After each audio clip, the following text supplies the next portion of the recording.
ফারহানা হচ্ছে একটা বেশ্যা, একেবারে সঠিক বেশ্যা, ভারতীয় বেশ্যা, ইন্ডিয়ান বেশ্যা, মালাউনি বেশ্যা, একটা উচ্ছিষ্ট সামাজিক পতিতা।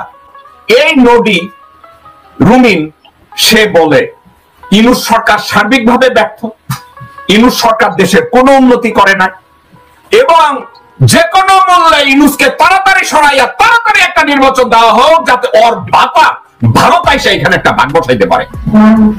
যেই ব্যক্তি নিয়োগ পাওয়ার 3 দিনের মাথায় প্লট পাওয়ার জন্য পাগল হয়ে যায়, যে ব্যক্তি আজকে ইসকনের একটা ফিতা বাইন্দা লোকজনের সামনে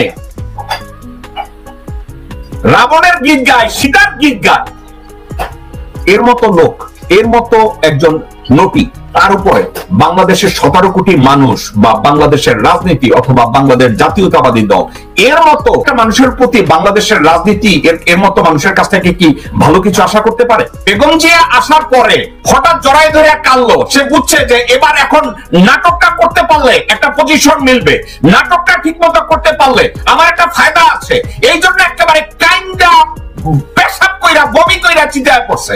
যদি তাকে বলি সে একটা ব্যক্তি হিসাবে সে জাস্ট একটা উচ্ছিষ্ট সামাজিক পতিতা, উচ্ছিষ্ট একেবারে একেবারে একেবারে নগণ্য শ্রেণীর লো লাইফ টাইপ একটা ব্যক্তি, যে স্বার্থের জন্য খালেদা জিয়াকে জড়াইয়া ধরবে, আবার স্বার্থের জন্য খালেদা জিয়ার পিছে একটা ছুরি বসাইয়া দিবে।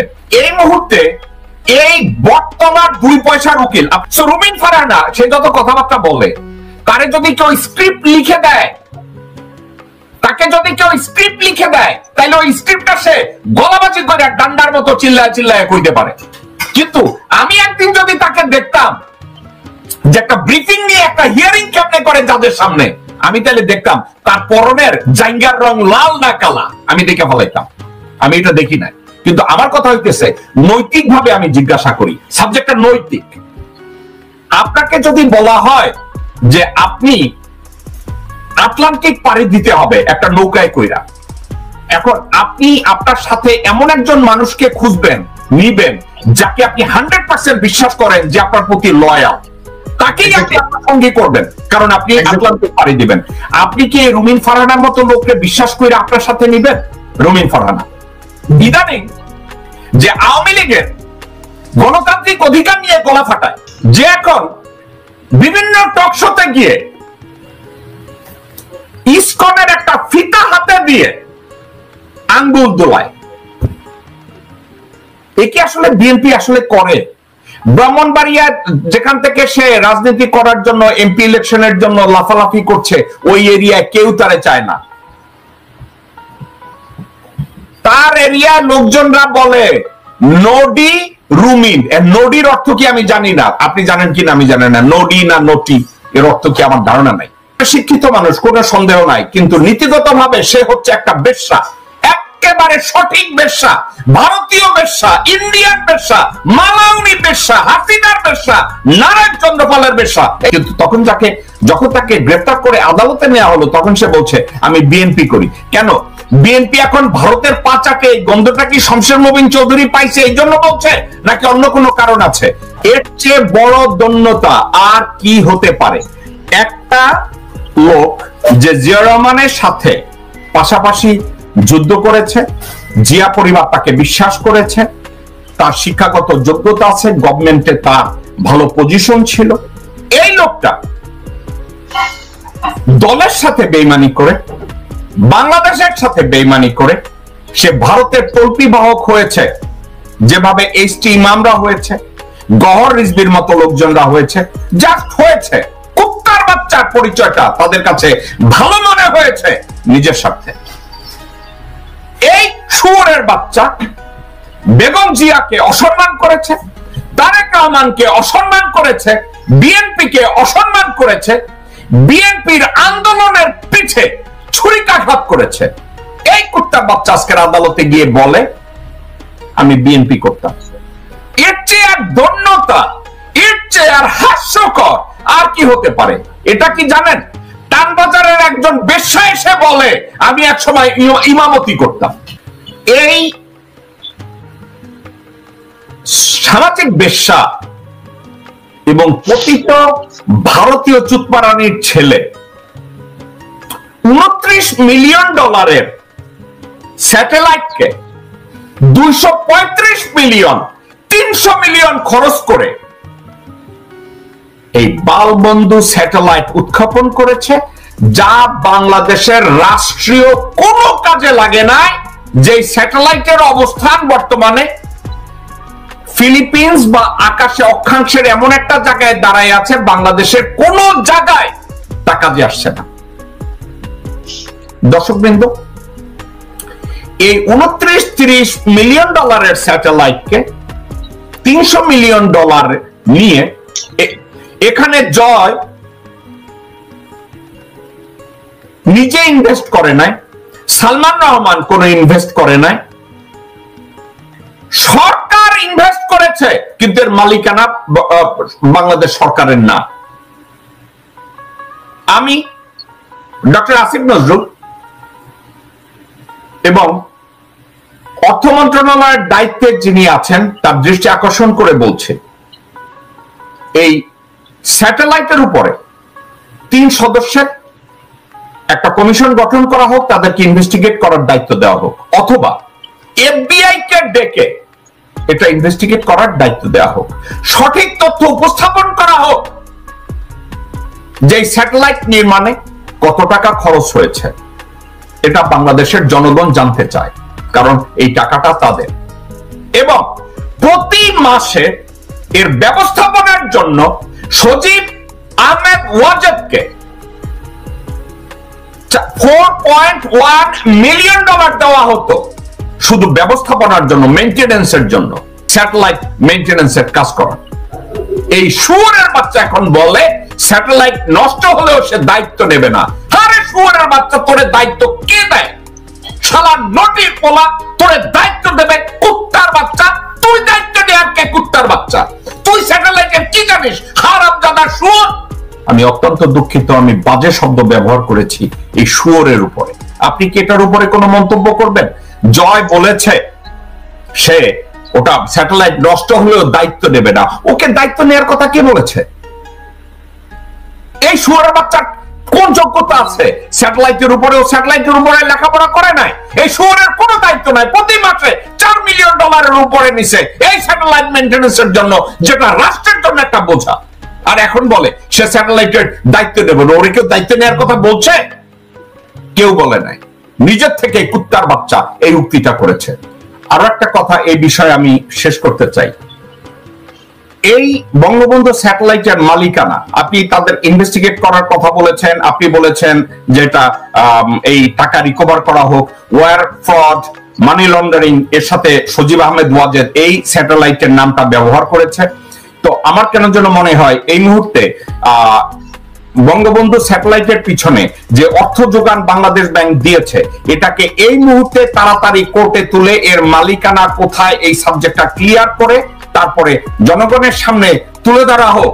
এর সত্যিকার অর্থে বঙ্গবন্ধু স্যাটেলাইটের পিছনে কত খরচ হয়েছে এবং এর যাবৎকাল স্যাটেলাইট উৎক্ষেপণের পরের থেকে আজ অবধি এই স্যাটেলাইট বাংলাদেশের কি কাজে লেগেছে, এটা জনগণ জানতে চায়। এবং এই ব্যাপারে বাংলাদেশের কেউ, কোন মানুষ, দর্শকদের ভিতরে কেউ যদি সজীব আহমেদ ওয়াজেদের উপরে একটা মামলা করে, আমি জেকব মিল্টন ওই মামলার খরচ ক্যারি করব।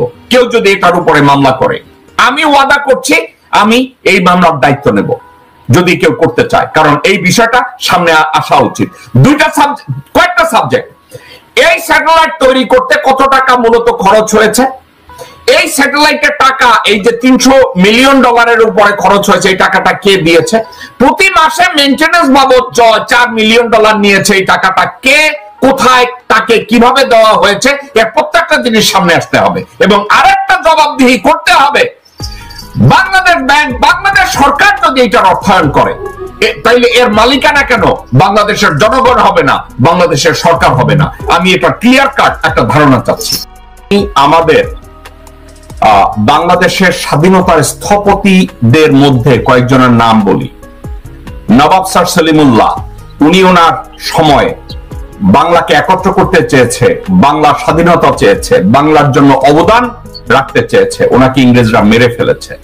ওনাকে আমি শ্রদ্ধার সাথে, ওনাকে আমি শ্রদ্ধার সাথে স্মরণ করি। বাংলাদেশের সিংহ পুরুষ শেরে বাংলায় কে ফজলুল হক, ওনাকে শ্রদ্ধার সাথে স্মরণ করি। উনি বাংলার মুখ্যমন্ত্রী থাকাকালেও উনি যেভাবে চেষ্টা করেছে সবাইকে ইউনাইটেড করে বাংলাকে মুক্ত রাখতে, বাংলার সবকিছু ঠিকঠাক মতো চালাতে, শ্রদ্ধার সাথে ওনাকেও আমি স্মরণ করি।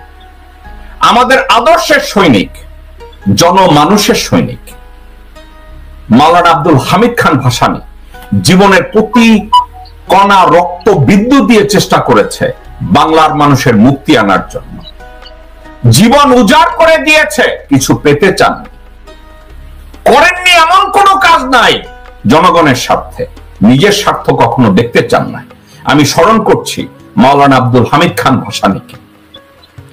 মুজিব শেখের যত ব্যর্থতা থাকুক, যত দোষ থাকুক, আমি অস্বীকার করতে পারবো না 70 এবং 71 সাল 72 সালে পশ্চিম পাকিস্তানিদের সাথে আমাদের যে রাজনৈতিক ক্লাশ হয়েছে, ওই সময় উনি রাজনৈতিক নেতৃত্ব দিয়েছে।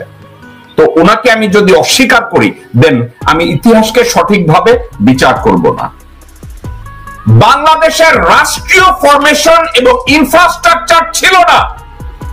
মুজিব শেখ তৈরি করতে পারে নাই, খন্দকার মোস্তাক তৈরি করতে পারে নাই, অস্থায়ী প্রেসিডেন্ট নজরুল ইসলাম তৈরি করতে পারে নাই। জেলখানায় যে 4 ভারতীয় চর ছিল, কামরুজ্জামান, মনসুর আলী, নজরুল ইসলাম, তাজউদ্দিন, এরা কেউ ইনফ্রাস্ট্রাকচার তৈরি করতে পারে নাই, ব্যর্থ হয়েছে। বাংলাদেশের সঠিক রাষ্ট্রীয় স্থপতি যদি কাউকে আমি সম্মান করি, উনি হচ্ছেন শহীদ রাষ্ট্রপতি জিয়াউর রহমান, যিনি বাংলাদেশের ইনফ্রাস্ট্রাকচার তৈরি করে বাংলাদেশের রাষ্ট্রীয় অস্তিত্বকে তৈরি করতে বিশেষ অবদান করে গেছেন। এখন এখানে এসে আমি থেমে যাই। তারপরে আমি যদি বলি, দর্শকবৃন্দ, এই প্রথম একজন নেলসন ম্যান্ডেলা রূপী একজন মানুষ আমাদের নেতৃত্বে এসেছে, উনি হচ্ছেন ডক্টর মোহাম্মদ ইউনূস। ডক্টর মোহাম্মদ ইউনূসের সমকক্ষ কোন নেতা বাংলাদেশে আসেনি। এখন বলবেন উনি মুক্তিযুদ্ধ করেনি, আমি বলবো মুক্তিযুদ্ধের সময় উনি আমেরিকায় বসে মুক্তিযুদ্ধের সপক্ষে মিডিয়াতে যেভাবে মন্তব্য করেছে, এর কিছুই আপনারা করেন না। আমি তারপরেও বলবো না উনি মুক্তিযোদ্ধা, কিন্তু উনি মুক্তিযুদ্ধের সমর্থক, মুক্তিযুদ্ধের পৃষ্ঠপোষক, উনি এটা নিয়ে কথা বলেছেন। ডক্টর মোহাম্মদ ইউনূস কোন রাজ পরিবারে জন্মান নাই। ডক্টর মোহাম্মদ ইউনূস মুজিব পরিবারে জন্মান নাই। ডক্টর মোহাম্মদ ইউনূস জিয়া পরিবারে জন্মান নাই, শেরে বাংলা পরিবারে জন্মান নাই, ভাসানী পরিবারে জন্মান নাই। কারণ উনি নিজেই দাঁড়িয়ে গেছেন একজন ফ্র্যাঞ্চাইজ হিসাবে, একটা উদাহরণ হিসাবে, নিজেকে এস্টাবলিশ করেছে বিশ্বব্যাপী। এস্টাবলিশ করার পরে উনি বাংলাদেশে এসেছে 20 কোটি মানুষের অস্তিত্বকে রক্ষা করার জন্য, রাষ্ট্রের অস্তিত্ব রক্ষা করার জন্য। সেক্ষেত্রে আমি এই যে 5 জনের নাম আমি মেনশন করেছি, যে শ্রদ্ধার সাথে আমি বলবো, আমরা একজন ম্যান্ডেলা পেয়েছি ডক্টর মোহাম্মদ ইউনূসের মধ্যে, আমরা ব্রাজিলের প্রাণ পুরুষ সান্টোস ডে লুলা পেয়েছি ডক্টর মোহাম্মদ ইউনূসের মধ্যে, চেক রিপাবলিকের হিরো ভাকলাভ হাভেলের মতো একজন লিডার পেয়েছি ডক্টর ইউনূসের মধ্যে, বিল ক্লিনটনের মতো একজন প্র্যাগম্যাটিক লিডার পেয়েছি ডক্টর মোহাম্মদ ইউনূসের মধ্যে। আমি এই প্রসঙ্গটায় কাজী আব্দুল্লাহ আল মামুন যা বললেন, আমি এর সাথে আরো কয়েকটা জিনিস অ্যাড করতে চাই। জেনারেল ওয়াকার, আপনার উপরে আমার এবং অ্যাডভোকেট মামুন এবং দেশের অনেকেরই আপনার প্রতি কোনো আস্থা নেই। কারণ আপনি প্রথমত আপনি আর্মি চিফ হওয়ার জন্য কোয়ালিফাইড ছিলেন না। আপনি স্রেফ মুজিব শেখের ফ্যামিলির কোন একটা মেয়েকে বিয়ে করেছেন, ঘোড়ামুখ কোন একটা মেয়েকে বিয়ে করেছেন, এই জন্যই আপনাকে আর্মি চিফ বানানো হয়েছে। এবং আপনি আওয়ামী লীগের এবং স্বৈরাচারের 626 জন লোককে পয়সার বিনিময় হাসিনা শেখকে রক্ষা করার জন্য এবং মুজিব পরিবারের সদস্যদের রক্ষা করার জন্য রাষ্ট্রের দিকে না তাকিয়ে, জনগণের কল্যাণের দিকে না তাকিয়ে আপনি তাদেরকে পার করে দিয়েছেন। আপনি বহু ষড়যন্ত্রের সাক্ষী এবং আপনি বহু ষড়যন্ত্রের নায়ক এবং বহু ষড়যন্ত্রের মধ্যে আপনার অংশগ্রহণ ছিল। এখন মানবিক দৃষ্টিকোণ থেকে, নীতির দৃষ্টিকোণ থেকে আপনি আমাদের দৃষ্টিতে একজন অপরাধী। কিন্তু আমি একটা কথা আজকে বলতে চাই, পুট এভরিথিং অ্যাসাইড, আমি একটা জিনিস বলতে চাচ্ছি। রাষ্ট্রের প্রয়োজনে কনফুসিয়াস বলেছে, in order to change the system and in order to bring the system in an active position, in an active way, not passive way, if you need to work with the devil, work with the devil. আমরা যদি ধরেও নেই general Waker তুমি একটা devil, কিন্তু এই মুহূর্তে তোমার ওই চরিত্রটা আমি ভুলে যেতে চাই একটা কারণে। মানুষের পরিবর্তন হয়, মানুষের মনের পরিবর্তন হয়। আমি তোমাকে benefit of the doubt, general Walker আপনাকে বেনিফিট অফ দ্য ডাউট দেওয়ার মতো চরিত্র আপনার না, কিন্তু তারপরে আপনাকে বলছি, আমি জেনারেল জাহাঙ্গীর আলম, ডক্টর আসিফ নজরুল এদের কারো দৃষ্টি আকর্ষণ করি না, আমি জেনারেল ওয়াকার আপনার দৃষ্টি আকর্ষণ করে এই কথাটা বলছি। ধরে নিলাম আপনি একটা ডেভিল, কিন্তু বাংলাদেশের 17 কোটি 20 কোটি মানুষের স্বার্থে, বাংলাদেশের অস্তিত্বের স্বার্থে আপনাকে আমি যে কথাটা বলি মনোযোগ দিয়ে শুনে রাখুন। যে কোনো মূল্যে অপারেশন ডেভিল হান্টের মধ্যে শুধু অপরাধী না, আমাদের ভিতরে যারা ভারতের তকমা আছে, ভারতের কানেকশন আছে, পুলিশ অফিসারদের ভিতরে ডিআইজি লেভেলে, এসপি লেভেলের যেসব লোকজনরা আছে, প্রত্যেকটা মানুষকে কাস্টডিতে নেওয়া হোক। তাদেরকে নেক্সট 15 দিনের ভিতরে তাদের পদ থেকে ওএসডি করে তাদেরকে কাস্টডিতে নেওয়ার পরে আপনি দেখেন দেশের আইন শৃঙ্খলা পরিস্থিতি কোথায় যায়। আপনি যদি অপরাধীদেরকে ধরে, জেনারেল ওয়াকার এবং ডক্টর আসিফ নজরুল আমারে আইন শিখাইয়েন না, আপনি অপরাধীদের ধরার পরে অপরাধীদের ভিতরে ক্যাটাগরাইজ করুন। একটা আছে লং টার্ম গোল আর একটা আছে শর্ট টার্ম গোল। যারা চুরি ছেঁচড়ামি করে তাদেরকে ইমিডিয়েট একটা ট্রাইব্যুনালে বিচার করেন, তাদেরকে রেগুলার কোর্টে পাঠানোর দরকার নাই। কেউ পকেট মারছে তাকে ম্যাজিস্ট্রেট কোর্টে পাঠানোর দরকার নাই, একটা ট্রাইব্যুনাল করে দেন। ওই ট্রাইব্যুনালে ওইখানে ওই ছেঁচড়ামির জন্য তাকে 10,000 টাকা ফাইন করেন, তার নাকে খত নেন, ফিঙ্গারপ্রিন্ট নিয়ে তাকে ছেড়ে দেন। কিন্তু যারা স্বৈরাচারের সাথে জড়িত, যারা ভারতের সাথে জড়িত, ভারতের সাথে যাদের বিন্দু মাত্র কানেকশন আছে, তাদের প্রত্যেককে দিয়ে বাংলাদেশের প্রত্যেকটা কারাগারকে ভরে দেওয়া হোক।